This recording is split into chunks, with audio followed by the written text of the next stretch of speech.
Hello students, once again welcome to my channel Learn English through Gujarati. Our topic language functions. Students, language is the most important tool of communication. Language functions represent the active use of language for specific purpose so that we can make our speech more meaningful, more effective.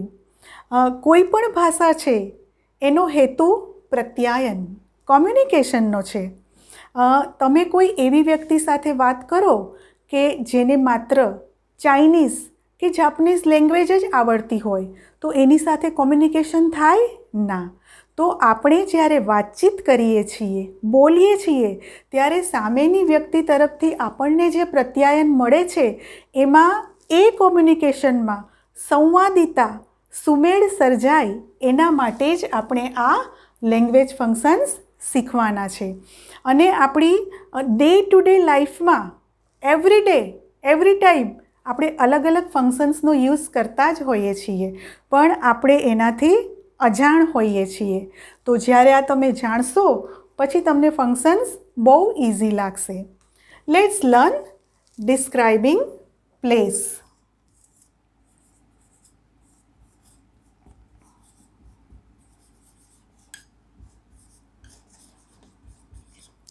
Place એના નામમાં જ આપણને બતાવે છે કે સ્થળનું વર્ણન કરવાનું છે.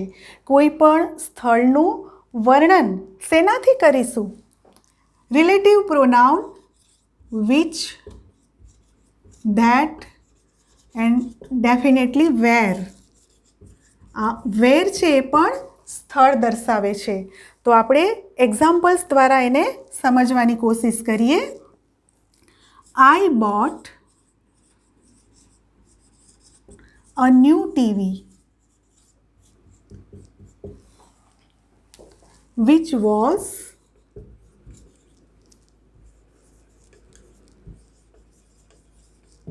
made in Japan.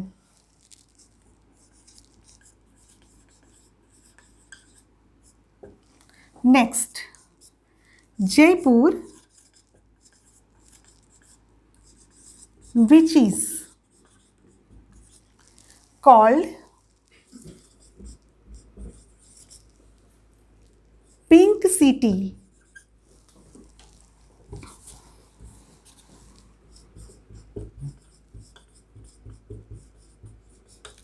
is the capital of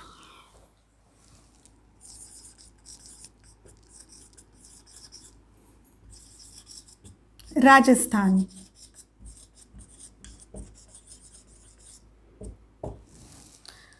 I bought a new TV which was made in Japan. Place બતાવ્યું છે which દ્વારા. Jaipur which is called Pink City. Pink સિટીથી ઓળખાય છે. Is the capital of Rajasthan. તો અહીંયા જયપુરનું વર્ણન વિચ દ્વારા થયું છે કે પિંક સિટી છે, રાજસ્થાનનું કેપિટલ સિટી છે.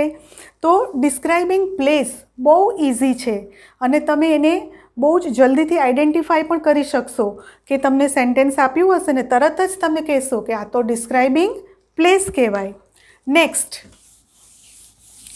સ્ટુડન્ટ્સ, નોટ, પેન લઈને જ આ વિડીયોને વોચ કરવાનો. તો ડિસ્ક્રાઇબિંગ લોકેશન.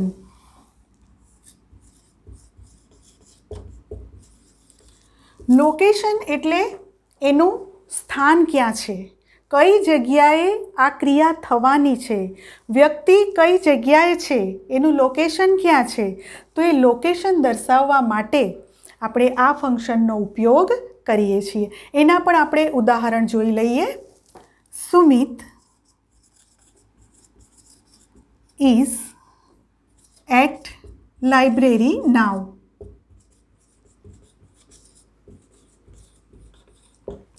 હવે આ જે લોકેશન છે એને દર્શાવવા માટે at, in, near, here, there આ બધા જ અવ્યયનો આપણે ઉપયોગ કરવો પડે છે. નેક્સ્ટ સેન્ટેન્સ લઈએ. Saputara is located in the Sahyadri range.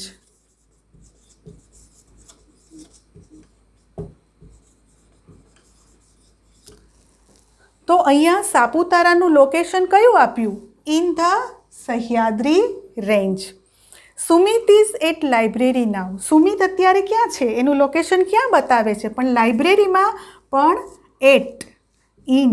તો આ અવ્યયો દ્વારા આપણે લોકેશન દર્શાવી શકીએ છીએ. હજી એક હું વાક્ય આપું કે we saw a white car near the circle.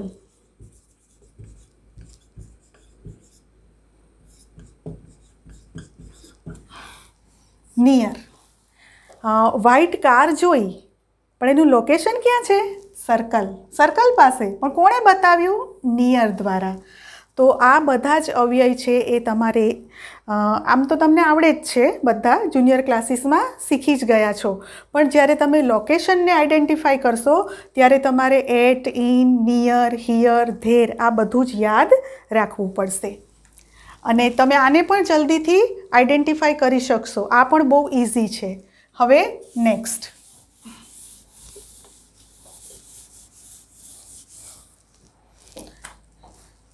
Describing action. Action એટલે ક્રિયા, પણ આમાં પણ ડિસ્ક્રાઇબિંગ ફ્રીક્વન્સી ઓફ એક્શન પણ આવે. ફ્રીક્વન્સી એટલે કેટલી વાર આ ક્રિયા થાય છે. ક્રિયાનું વર્ણન છે, પણ ફ્રીક્વન્સી કેટલી વાર આ ક્રિયા થાય છે, તો એ દર્શાવવા માટે adverb off frequency sometimes, never, always, every day, generally, most probably આ બધાનો તમે યુઝ કરી શકો છો. તો આપણે પહેલાં આ ફ્રીક્વન્સી એના એક્ઝામ્પલ્સ આપણે જોઈએ. તો Meena always goes to school on time.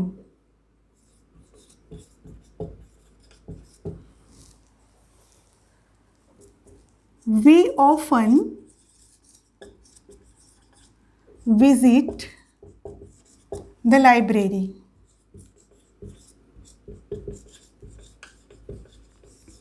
હવે અહીં ધ્યાન આપજો કે જ્યારે આપણે ફ્રીક્વન્સી એની બતાવીએ છીએ, ઓલવેઝ, ઓફન આ બધું, તો આ હંમેશા સિમ્પલ પ્રેઝન્ટ ટેન્સ સાદા વર્તમાન કાળમાં જ આવે છે. તો અહીંયા Meena always goes to school on time. Always શું બતાવે છે? ફ્રીક્વન્સી. ઓફન શું બતાવે છે? ફ્રીક્વન્સી. અને જ્યારે ડિસ્ક્રાઇબિંગ એક્શન એની વાત કરીએ તો એને પેસિવ વોઇસ સાથે કન્સર્ન છે. ત્યાં કર્મનું વિશેષ મહત્ત્વ છે. આપણે 9મા ધોરણમાં પણ શીખી ગયા અને 10માની પેપર સ્ટાઇલમાં પણ ચેન્જ ધ ટેક્સ્ટ આવે છે. એમાં આપણે પેસિવ વોઇસ પણ પૂછાય છે. 9th સ્ટાન્ડર્ડમાં પણ આપણે એક્ટિવ અને પેસિવ વોઇસ શીખી જ ગયેલા છીએ. તો આમાં ડિસ્ક્રાઇબિંગ એક્શનમાં શું આવશે? હું હમણાં તમને કહીશ એટલે તમને તરત જ યાદ આવી જશે. Object. Okay, object plus to be. આ ટુ બીનું પ્રોપર ફોર્મ લેવાનું અને પછી પી પી અને પછી તો તમને આવડે જ છે પ્લસ બાય, પ્લસ કરતા, આ બધી તો તમને ખબર જ છે. પણ અહીંયા કર્તાનું વિશેષ મહત્ત્વ છે. હું તમને એક ઉદાહરણ આપું કે the programme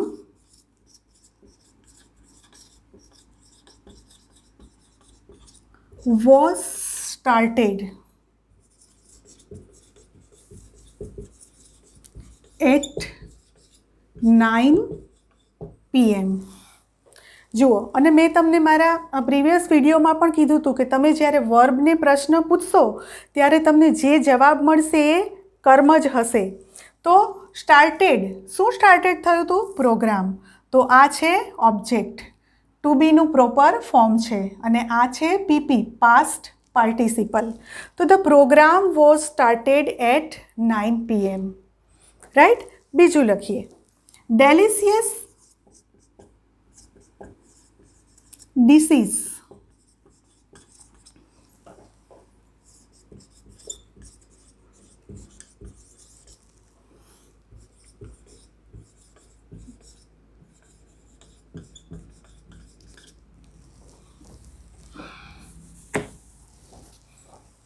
Mother every day.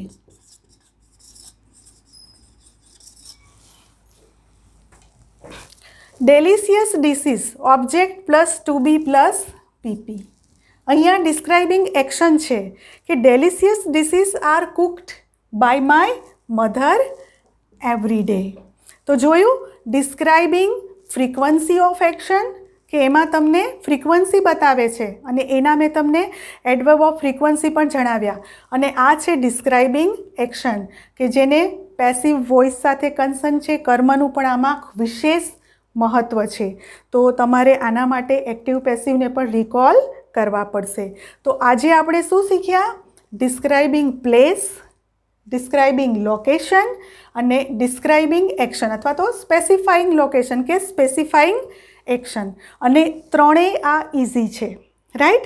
અને આના ત્રણેયનું હું તમને હોમવર્ક આપું છું. Match A with B. That means કે એ સેક્શનમાં સેન્ટેન્સીસ હશે અને બી સેક્શન્સમાં તમને હું શું કહેવાય ફંક્શન્સ આપીશ. તો તમારે એને પ્રોપરલી મેચ કરવાના છે.